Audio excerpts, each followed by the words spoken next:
My father ordered me to move my car so my brother could park in the CEO's spot at our family company. After years of doing the real work while he took the credit, that order became my breaking point. I didn't argue or explain. I walked away calmly. Minutes later, security stepped in and revealed a truth no one expected. I didn't work for the company anymore. I owned it. The rain was a gentle percussion on the skylight of my car, a soothing rhythm that did nothing to calm the storm brewing in my chest. I sat in the driver's seat of my modest, reliable sedan, parked neatly in the space that had been mine for the last 5 years, space 47, mid-row, a decent walk from the back entrance of Morrison & Sons Manufacturing. Through the rivulets on my windshield, I could see the hulking, brick facade of the building that had been both a second home and a prison for most of my adult life. The gilded sign, installed by my grandfather, was now faded, the & Sons, a permanent, mocking monument to a legacy that had never included me, Emma Morrison, the daughter. My fingers tightened on the steering wheel. Today was the day. The paperwork had been finalized at midnight. The transfers were complete. The silent, secretive machinations of the last 9 months had culminated in a series of electronic signatures that had shifted the very bedrock of our family's world. And no one in that building, least of all my father, Richard Morrison, or my brother, Jason, had the faintest clue. I took a deep breath, the air in the car smelling of wet pavement and my peppermint tea from the drive over. I had to play this normally. Just another Monday. The dutiful daughter, the VP of operations in title, but essentially the global fixer, the complaint department, the spreadsheet whisperer who kept the gears turning while Jason, the VP of business development, schmoozed clients and took 3-hour lunches. I was the one who knew every employee's name, every supply chain hiccup, every nuance of our ISO certification. Jason knew the wine list at the Capitol Grill and how to charm Dad. I grabbed my laptop bag and my umbrella, stepping out into the damp chill. The walk to the side entrance was familiar, a path worn by years of being the first in and often the last out. I nodded to a few early arriving line workers heading toward the factory floor entrance. "Morning, Emma," they said, with genuine smiles. "Looking forward to the new ventilation project meeting today?" asked Ben from machining. I was. I'd fought for that budget for 2 years. "Me too, Ben. See you at 10. I replied, my voice steady, normal. Just another Monday. The office lobby was a study in 1990s corporate bland. Beige carpet, faux wood paneling, a dusty plastic ficus tree. The reception desk was empty. Cheryl wouldn't be in for another half hour. I took the stairs to the second floor, my heels clicking a steady, assertive rhythm. My office was at the end of the hall, past my father's corner suite with its oak door, and Jason's office, which was next to Dad's and was larger than mine despite him having half the responsibility. I unlocked my door. My space was tidy, filled with live plants, framed prints of modern architecture, and shelves of binders and technical manuals. No golf trophies. No framed photos of fishing trips with clients. My computer hummed to life, and I was already deep into reviewing the previous night's production reports when I heard them. The unmistakable sound of my father's voice, a barrel-chested boom even through walls, and Jason's higher-pitched, laughing follow-up. They were coming down the hall. My door was open a crack, standard practice for me. I wanted people to feel they could approach. Their conversation grew clearer. "Absolute beauty, Jace.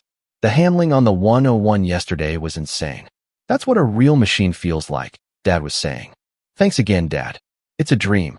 Really appreciate you spotting me the last bit for the down payment," Jason replied, his voice slick with gratitude.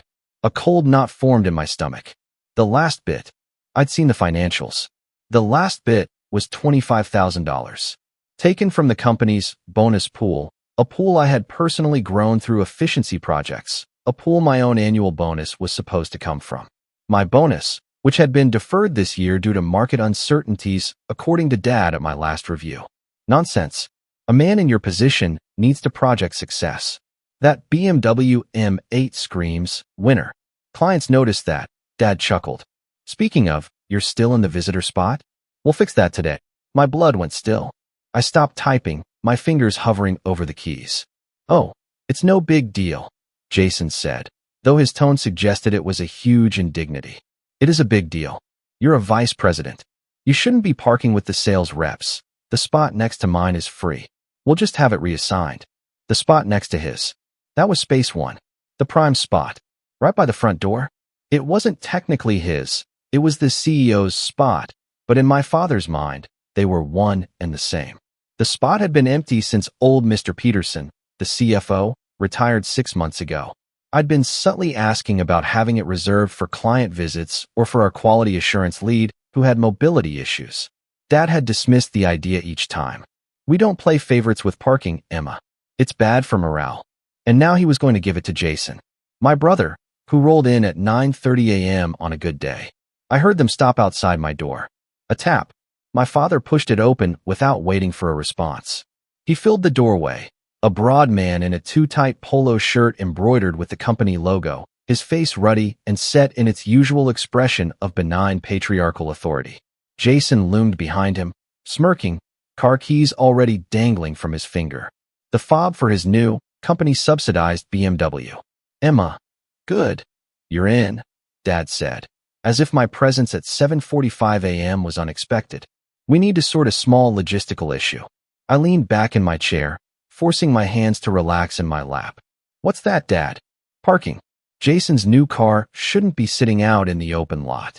He's going to take space 1, effective immediately. The problem is, your car is in it. I blinked. My car?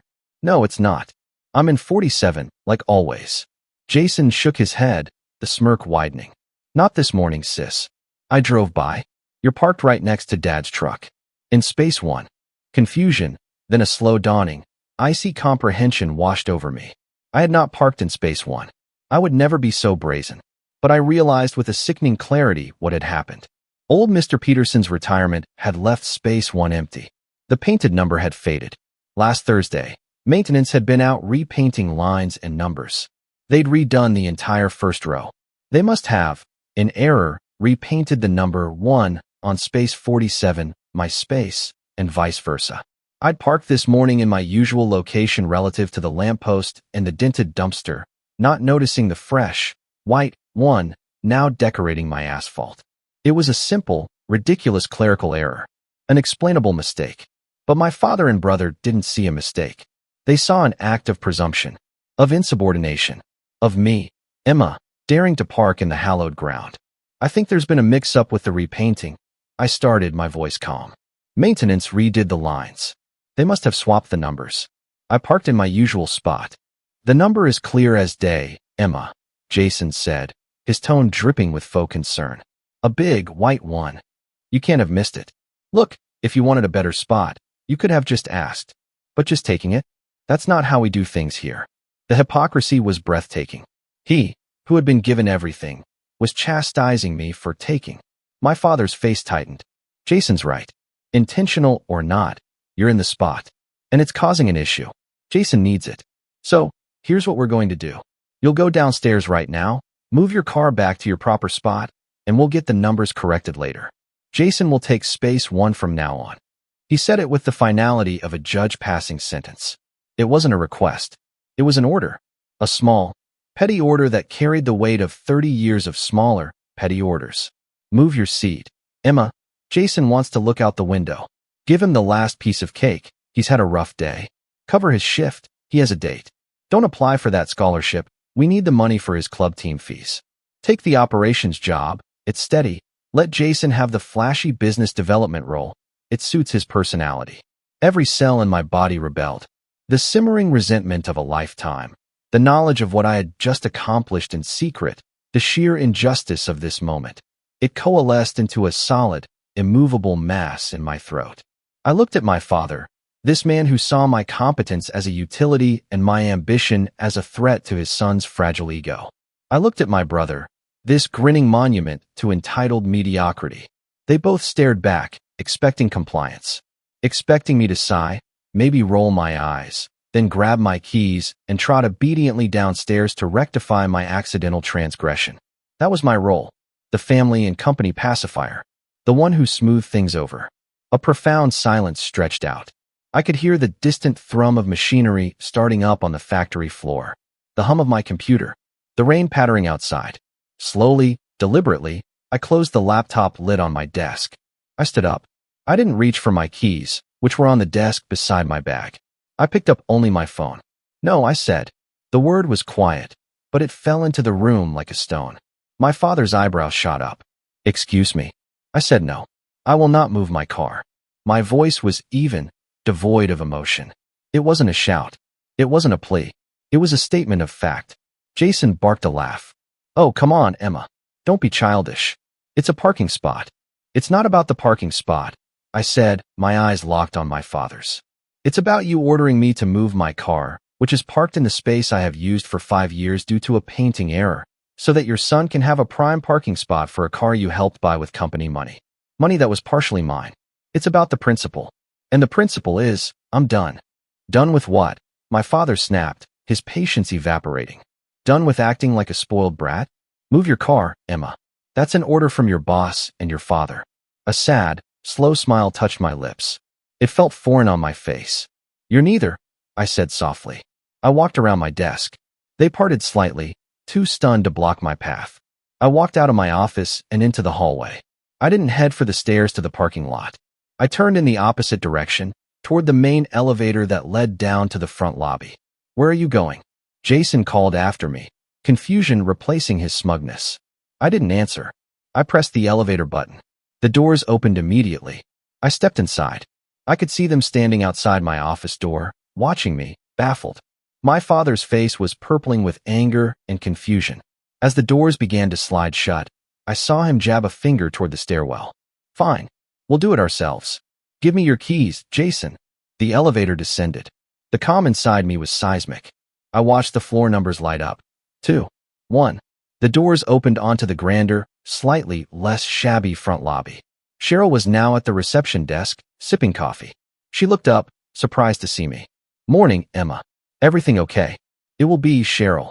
Thank you, I said, and I walked across the marble floor, past the outdated display of our premier products, and out through the heavy glass front doors into the covered portico. The rain had lessened to a drizzle. And there, in the heart of the drama, was the scene. My father, holding Jason's sleek, brand-new BMW key fob, was standing by the driver's side of my sensible sedan parked in Space One. Jason was leaning against the hood of my car, arms crossed, looking impatient.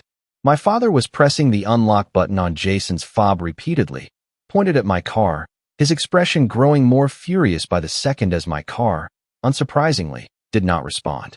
Why isn't it working, he growled. Maybe her car's a dud, just like her sense of company hierarchy, Jason quipped. It was at that moment they saw me. I stood under the portico, watching them, my phone now held loosely at my side. Your keys are upstairs, you foolish girl, my father shouted, abandoning the key fob charade. Get down here and move this car now, or so help me. He was cut off by the approach of a burly man in a crisp security uniform. Joe Henderson, the chief of security. A former police officer, in his late 50s, with a kind face but eyes that missed nothing. He was a good man. I'd personally fought to give his team better radios last year. He was walking with purpose from the security kiosk near the gate. Mr. Morrison? Joe said, his voice a steady, respectful baritone. Is there a problem here? There certainly is, Joe, my father blustered, pointing at my car. My daughter has parked in the CEO's spot. She refuses to move it. We need it for Jason. I want this car moved immediately. If she won't do it, have one of your men get the spare keys from her office and move it, or call a tow truck and have it towed at her expense. I want it gone in 5 minutes. Joe listened patiently. He then looked at the car. He looked at me, standing calmly under the portico, maybe 20 feet away. Our eyes met for a brief second. I gave an almost imperceptible nod. Joe turned back to my father. I'm afraid I can't do that, sir. The words hung in the damp air. My father blinked, as if he'd misheard. What did you say? I said I cannot have this car moved, sir. Nor can I allow it to be towed. Jason pushed off the hood of my car. What are you talking about, Joe? That's an order from the CEO. Move the car, or you're fired. Joe's posture, always professional, seemed to solidify further. He looked at Jason, then back at my father. With all due respect, Mr. Morrison, you are not authorized to give that order regarding this vehicle or this parking space. My father's jaw dropped. Spittle formed at the corner of his mouth. Not authorized? I am the CEO of this company. This is my spot. That is an employee's car parked without permission. I am giving you a direct order. Joe didn't flinch. He took a small step closer, his voice dropping slightly, but carrying perfectly in the quiet morning. Sir, this parking space is designated for the Chief Executive Officer of Morrison Manufacturing.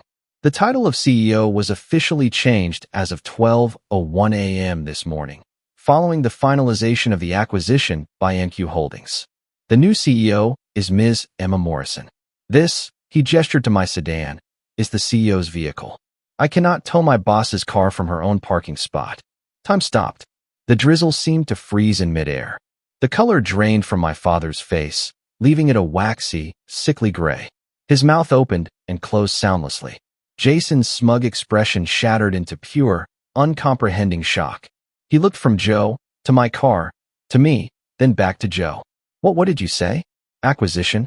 NQ Holdings? What is this, some kind of joke? No joke, Mr. Jason, Joe said, and I could hear a thread of satisfaction in his voice. He'd been dealing with Jason's entitled antics for years. The company was purchased in its entirety last quarter by NQ Holdings. The transaction was kept confidential until all contingencies were met. The announcement is scheduled for 10 a.m. this morning. Ms. Morrison, he said, nodding respectfully in my direction, is the majority owner and CEO of NQ Holdings, and thereby the CEO of this company. I finally moved, walking slowly down the portico steps onto the wet asphalt. The sound of my heels was the only noise. I stopped a few feet from the trio. I looked at my father. His eyes were wide, glazed with a horror that was both professional and profoundly personal. He was looking at me, but he was seeing a stranger. A ghost. A predator. He breathed. You bought the company? I did, I said, my voice still calm, though my heart was hammering against my ribs. NQ Holdings. M for Morrison. Q for Quinn. My middle name. The one you said was too old-fashioned to use professionally. But how? The money, the board, the other shareholders. I used the trust fund from Grandma Morrison, I explained, as if discussing the weather. The one you told me was for a rainy day and managed to dissuade me from touching for a risky startup idea 5 years ago. I finally accessed it. It was quite substantial, given 50 years of compound growth. I used it as collateral, secured additional financing from a venture firm that believes in competent leadership, and began quietly buying up the distressed shares from the silent partners, the ones who were tired of declining returns and nepotistic management. I made an offer to the board last quarter. A very good offer. They had a fiduciary duty to accept. You were too busy focusing on Jason's new business pitch, the one for the branded merchandise no one wanted, to notice the quiet moves happening in your own shareholder registry. Each sentence was a lash. I saw him physically recoil. Jason just looked lost, like a child whose toy had been snatched away. You went behind my back, my father whispered, the betrayal crashing down on him. Your own father. You schemed, you plotted. I learned from the best, I said, a flicker of heat finally entering my voice. I learned how to work hard while others took credit. I learned how to manage resources while others squandered them. I learned how to be invisible while others basked in the spotlight. And finally, I learned that if I wanted anything in this family, in this business, I couldn't ask for it. I couldn't earn it through loyalty or results. I had to take it. So I did. Joe stood silently, a solid, impartial witness. This is an outrage, my father finally spluttered, finding a vein of anger. I'll fight this. I'll call the lawyers. The sale is invalid. You manipulated. The lawyers have already been working on this for 9 months, Dad, I said, cutting him off. Every I is dotted, every T is crossed. Your signature isn't required on a sale to a qualified buyer when the board approves it. You'll receive the official notification from legal this morning. Your shares have been bought out at a fair market value. Your employment as CEO is terminated, effective immediately. You are welcome to stay on in an advisory role, if you wish, reporting to me. The terms will be outlined in a separate offer. The word terminated seemed to break him. He stumbled back a step, putting a hand on the hood of my car for support. The car he had just tried to have towed. The symbolism was almost too heavy to bear. Jason found his voice, a screech of indignation. And me? What about me? You can't just fire Dad. What about my position? I turned my gaze to him. My brother.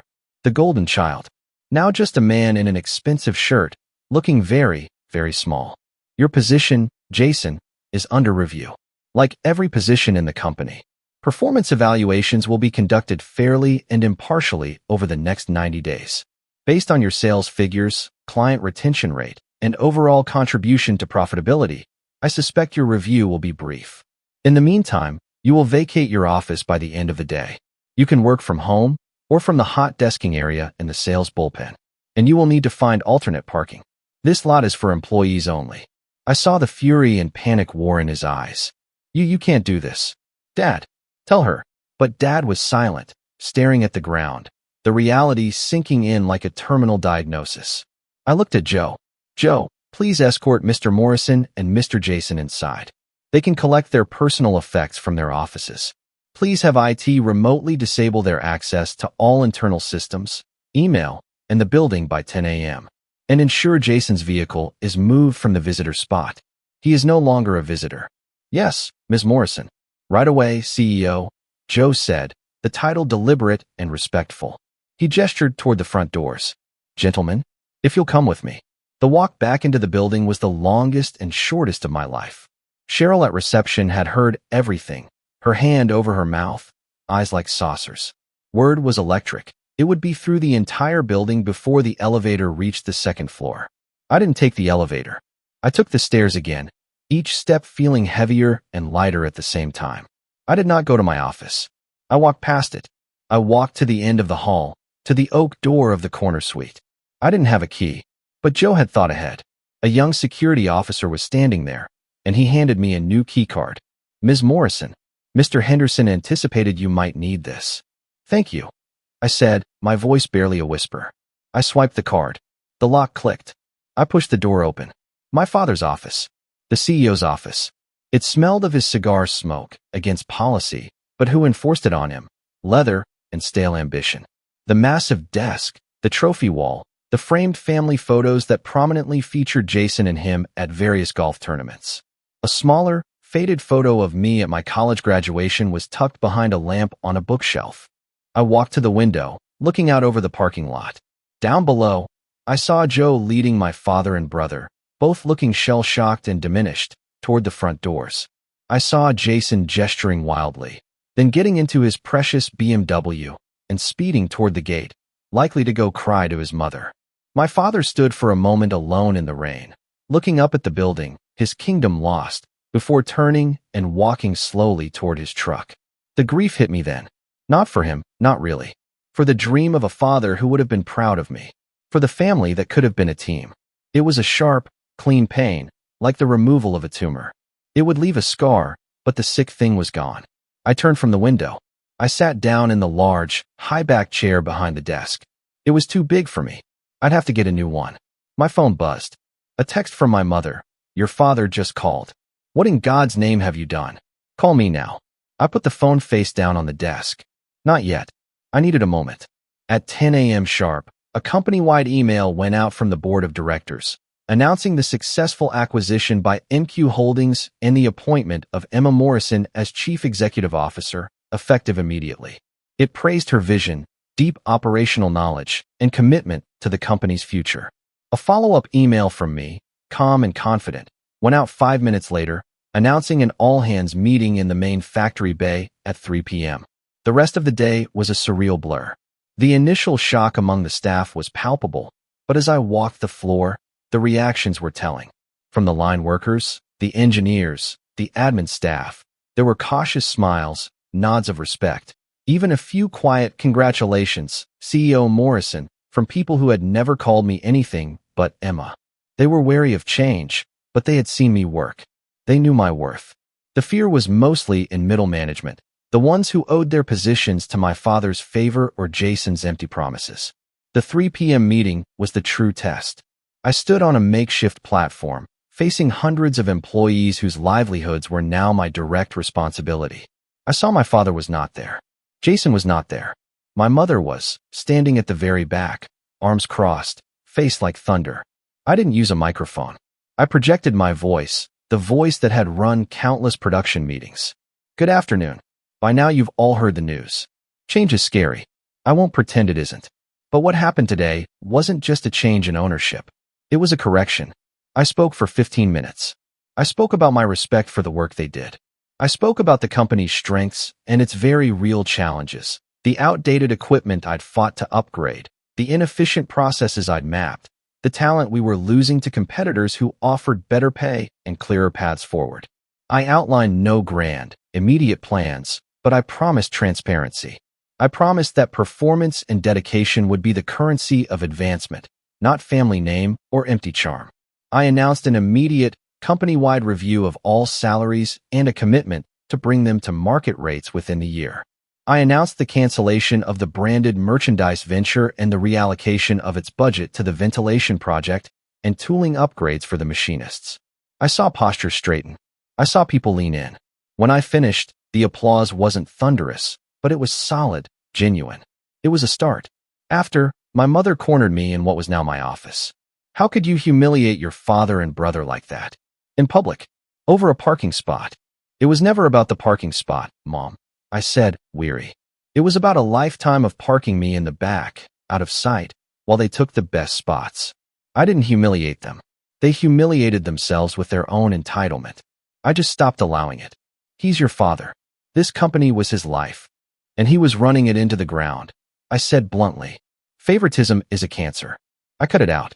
He can still have a role here, if he can accept that I'm in charge. If he can't, his buyout will let him retire comfortably. The choice is his. She left in tears, telling me I'd torn the family apart. The guilt tried to creep in, but I batted it away. The family had been broken long before today. I had simply stopped pretending it was whole. The weeks that followed were the most grueling and exhilarating of my life. My father initially threatened legal war, but his lawyers, after reviewing the ironclad sale documents, advised him to settle. He took the advisory role, though he rarely came in, and when he did, the air was frosty. Jason resigned, rather than face a performance review, giving a bitter speech about betrayal on his way out. He used his share of the buyout to try to start his own consultancy. It lasted for months. I worked harder than ever, but it was different. The work was for a future I owned, a vision I believed in. I hired a brilliant COO to handle the day-to-day operations I'd been mired in, freeing me to actually lead. We landed 2 major new contracts. Employee morale, after the initial shock, began to climb.